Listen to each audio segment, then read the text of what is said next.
बात करते हैं ओवैसी की शाहीन बाग सियासत की। एआईएमआईएम चीफ असदुद्दीन ओवैसी ने बाराबंकी में एक बार फिर जहरीला बयान दिया है, इसीलिए उन्हें सियासत का भड़काऊ भाईजान भी कहा जाता है। यूपी में अपनी जमीन तलाशने में लगे ओवैसी ने एक रैली में चेतावनी भरे लहजे में कहा कि अगर सरकार ने कृषि कानून की तरह सीएए और एनआरसी वापस नहीं लिया तो यहां की सड़कों को शाहीन बाग बना देंगे। बीजेपी ने ओवैसी के बयान पर कहा कि वो नफरत की सियासत और डिवाइड एंड रूल वाली राजनीति बंद करे, तो वहीं कांग्रेस ने कहा कि ओवैसी बीजेपी के हाथ के खिलौने हैं और वो पूरी तरह एक्सपोज हो चुके हैं। उधर राकेश टिकैत ने एक बार फिर बीजेपी का चाचा जान ओवैसी को बता दिया।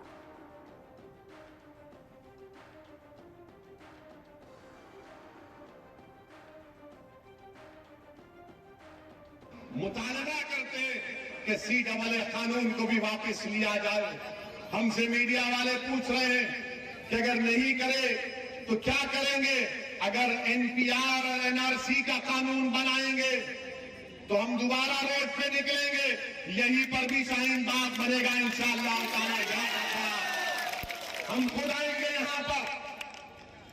हम मुतालबा करते हैं कि सीएए का कानून वापस लिया जाए और ये जो किसान हैं वो सही पहचान लिए बीजेपी को और बीजेपी और मोदी और अमित शाह को, वो उनकी बात पर यकीन नहीं कर रहे। असदुद्दीन ओवैसी जहां के रहने वाले हैं, तेलंगाना के अंदर तो वो 6 सीटें लड़ते हैं, उत्तर प्रदेश में 100 सीटें लड़ेंगे। ओवैसी साहब भारतीय जनता पार्टी के हाथ का खिलौना है। जैसा भारतीय जनता पार्टी चाहेगी ऐसा वो करेंगे। वही काम उन्होंने बिहार में किया है, वही काम उन्होंने बंगाल के अंदर किया है, लेकिन उत्तर प्रदेश के अंदर उनकी दाल गलने वाली नहीं है। ओवैसी साहब को चाहिए कि तेलंगाना के अंदर कंसंट्रेट करें। अब वो एक्सपोज हो चुके हैं, लोग उनको समझ चुके हैं। अरे उनका चाचा है भाई, ये तो चाचा भतीजाओं की पार्टी है, अपना कह दे वो कर लेंगे। ओवैसी तो बीजेपी का चाचा है, उसे टीवी पे कहने की जरूरत ही नहीं, उनको कह देगा, मान लेंगे उसकी बात। आपको लगता है बीच में ना हो यार? हम तो कह रहे हैं कि चाचा भतीजों का मामला है, उनका दोनों का निपटा लेंगे, उनकी घर की बात है ये। बीजेपी के राष्ट्रीय अध्यक्ष जेपी नड्डा भी कल कानपुर के दौरे पर रहेंगे। यहां वो साकेत नगर स्थित बीजेपी के क्षेत्रीय कार्यालय का उद्घाटन करेंगे। इस मौके पर सीएम योगी भी वहां रहेंगे। काफी हाईटेक तरीके से ये दफ्तर बनाया गया है। उद्घाटन के बाद जेपी नड्डा यहां कानपुर बुंदेलखंड क्षेत्र के जिलों के पदाधिकारियों से वर्चुअल मीटिंग भी करेंगे।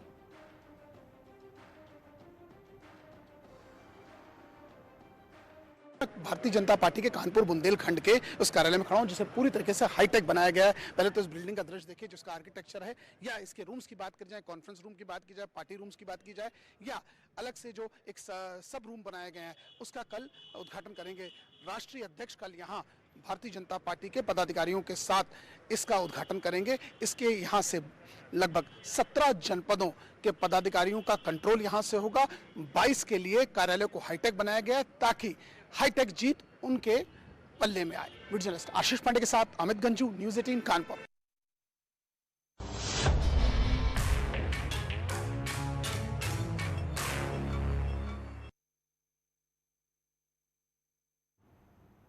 2019 में हुए पुलवामा हमले में इस्तेमाल chemical e commerce website Amazon से खरीदा गया था।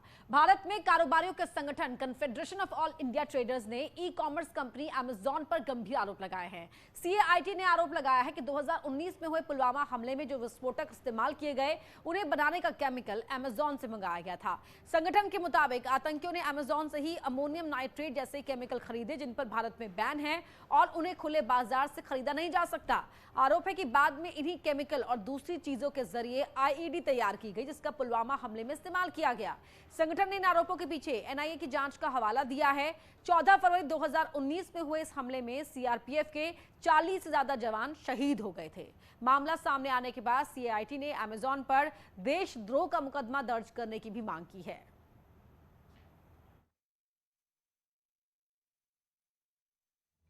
पुलवामा के आतंकी हमले में जो बम बनाए गए थे, उस बम के अंदर यूज होने वाला अमोनियम नाइट्रेट भी अमेजॉन के जरिए खरीदा गया था। Confederation of all India traders ये मांग करता है कि अमेजॉन के अधिकारियों को तुरंत गिरफ्तार किया जाए और अमेजॉन के खिलाफ देशद्रोह का मुकदमा चलाया जाए। एमपी सरकार ने भी अमेजॉन को कड़ी चेतावनी दी है। मध्य प्रदेश के गृह मंत्री नरोत्तम मिश्रा ने कंपनी अधिकारियों की ओर से जांच में सहयोग नहीं करने पर अमेजॉन को कड़ी कार्रवाई करने की चेतावनी दी। अमेजॉन के जरिए ड्रग्स बेचे जाने के आरोप पर एमपी में केस भी दर्ज किया गया है।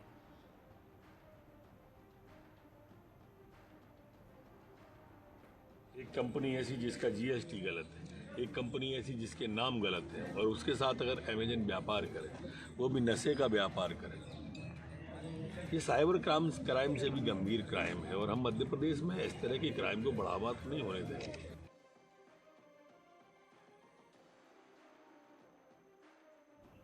शादी का सीजन है, लेकिन खुशी में लोग आपा खोकर हर्ष फायरिंग करने से बाज नहीं आ रहे। अब एक नया मामला मिर्जापुर से सामने आया है, जहां शादी में शामिल होने आए एक शख्स को हर्ष फायरिंग के दौरान गोली लग गई। आनंद फानन में घायल आशीष को जिला अस्पताल ले जाया गया। हालात गंभीर देखते हुए उसे वाराणसी ट्रॉमा सेंटर रेफर किया गया, जहां रास्ते में उन्होंने दम तोड़ दिया। हर्ष फायरिंग से मौत की जानकारी मिलने पर मौके पर पहुंची पुलिस ने मामला दर्ज किया और जांच शुरू की। बताया जा रहा है कि जिस शख्स की मौत हुई है वो बीजेपी युवा मोर्चा के पदाधिकारी का भाई है और दूल्हा भी राजनीतिक परिवार से संबंध रखता है। और आपस में जैसे 10 आदमी यहाँ रखे हैं, कोई बात हुई तो पता नहीं।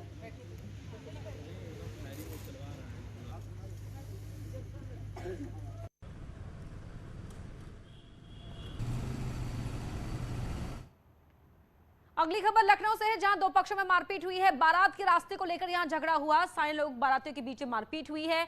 दोनों ही पक्षों में लात घूंसे और बेल्ट चली है। शहादतगंज थाना क्षेत्र की यह वारदात।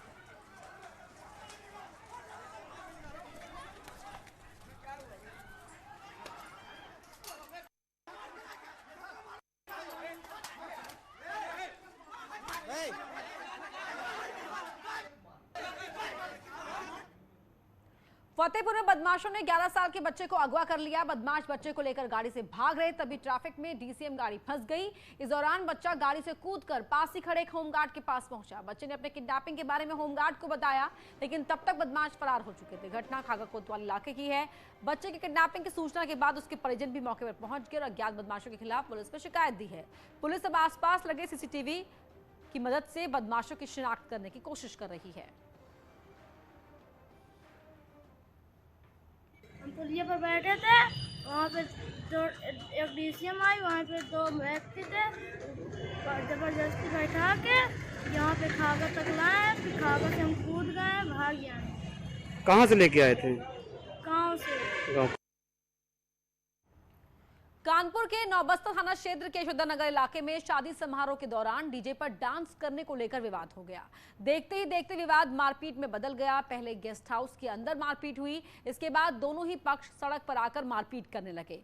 आरोप है कि मारपीट के दौरान पथराव भी किया गया, जिसमें 2 बाराती घायल हो गए। इन्हें इलाज के लिए निजी अस्पताल में एडमिट कराया गया है। उधर ललितपुर में कुछ लोगों ने एक युवक की लात घूंसों से पिटाई कर डाली।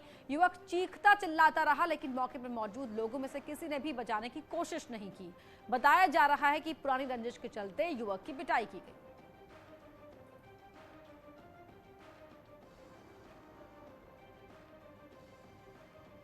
खबर हरदोई से है, जहां जमीन के झगड़े में दबंगों ने एक परिवार के 6 लोगों को लहूलुहान कर दिया। इसका एक वीडियो भी सोशल मीडिया पर वायरल हो रहा है, जिसमें कई लोग खून से लथपथ जमीन पर पड़े हुए दिखाई दे रहे हैं।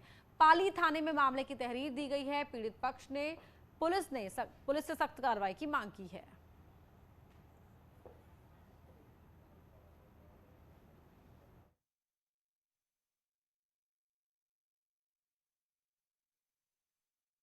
साल हो गया है, उसका कार्रवाई अभी तक कोई नहीं हुई है। 3 बार उन्होंने मारा, हजारों प्रार्थना पत्र दिए, कोई सुनवाई नहीं आज तक की है। पुराने आख्या लगा दी जाती है, 716 बना के अभी कर दी जाती है और कानून आगे दिखा दिया जाता है कि हमने निस्तारण कर दिया है। शाहजहांपुर की एसओजी और पुलिस की संयुक्त टीम को बड़ी कार्रवाई को अंजाम दिया है। टीम ने करोड़ों की अफीम बरामद की है। बताया जा रहा है कि तस्करी करने वाले अफीम झारखंड से लाकर कई राज्यों में सप्लाई कर रहे थे। फिलहाल पुलिस ने दोनों ही आरोपियों को गिरफ्तार कर जेल भेज दिया है।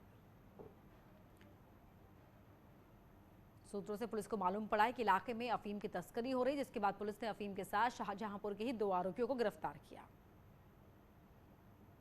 पदार्थों की तस्करी करने वाले तमाम अपराधियों के विरुद्ध वरिष्ठ अधिकारी के निर्देशन में जो कार्रवाइयाँ चल रही हैं, उसी क्रम में कल एसओजी शाहजहांपुर की टीम और थाना सदर बाजार की टीम संयुक्त कार्रवाई में 2 तस्कर गिरफ्तार किए गए हैं, जिनके कब्जे से 3 किलोग्राम अफीम बरामद हुई, जिसकी अंतर्राष्ट्रीय कीमत लगभग 3 करोड़ रुपए है। बरेली में आम आदमी पार्टी के नेता कृष्णा भारद्वाज पर जानलेवा हमला होने का मामला सामने आया है। जानकारी के मुताबिक ये हमला उस वक्त हुआ जब आप नेता चुनाव प्रचार कर अपने घर लौट रही थी। तभी प्रेमनगर थाना क्षेत्र के कुदेशिया फ्लाईओवर पर हथियारों से लैस 6 बदमाशों ने उन पर हमला कर दिया। हमले में वो बुरी तरह जख्मी हो गई और गंभीर हालत में उन्हें मेडिकल कॉलेज में एडमिट कराया गया। लोग जो थे हमारी गाड़ी का पीछा कर रहे थे। कहाँ पर? ये कोहाड़ा पीर से। जब हम फ्लाईओवर को चले कुदेशिया फाटक के ऊपर, तो ये 2 बाइक, एक बाइक वाला इस साइड से आया, एक इस साइड से आया। जो भाभी की साइड में था लेफ्ट साइड में, उसने ईंटा उठा के भाभी की, मतलब ईंटा हाथ में था उसके, और उन्हें शीशे में मारा। शीशे मार के मैंने गाड़ी रोकी, उन्होंने तुरंत भाभी के बाल पकड़े और बाहर खींच लिया। 2 लोग उन्होंने मुझे पकड़ लिया आगे। एक अंदर आ गया, वो लातों घूंसे मारने लगा। जैसे ही मुझे मौका मिला मैं बाहर निकल के भागा। मैंने भागते भागते भैया को फ़ोन करा, तो सब लोग आए थे। 21/11/2021 को 7:15 पर इनकी पत्नी चुनाव प्रचार करके वापस आ रही थी। तभी कुदेशिया फाटक पर ललित सक्सेना अपने 3-4 अज्ञात साथियों के साथ इनकी पत्नी के ऊपर हमला कर दिया, जिससे इनकी पत्नी के सिर पे चोटें आई है। यहाँ वक्त हो गया एक छोटे से ब्रेक का, जल्द लौटते हैं।